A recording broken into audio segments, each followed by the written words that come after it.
जय हिंद।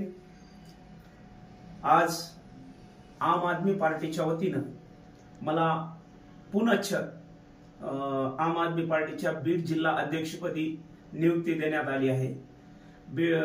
आम आदमी पार्टीचे सर्वासर्वी माननीय अरविंद केजरीवाल यांचे विचार सर्वसामान्यापासून आणि सर्वसामान्य जनतेपर्यंत पोहोचण्यासाठी जे आतोनात प्रयत्न केले व महाराष्ट्राचे सहप्रभारी गोपाल इटालिया, महाराष्ट्राचे कार्याध्यक्ष अजित फाटके साहेब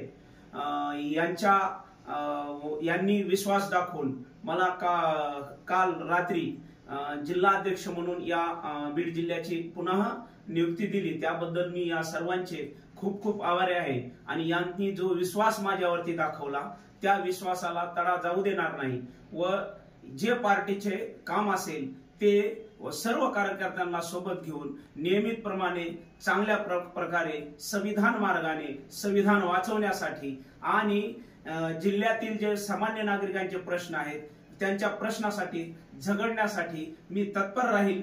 हाच विश्वास संपादन करून मी आज त्यांनी जी जिम्मेदारी दिली त्याबद्दल त्यांचे मी धन्यवाद व्यक्त करतो। जय हिंद, जय महाराष्ट्र।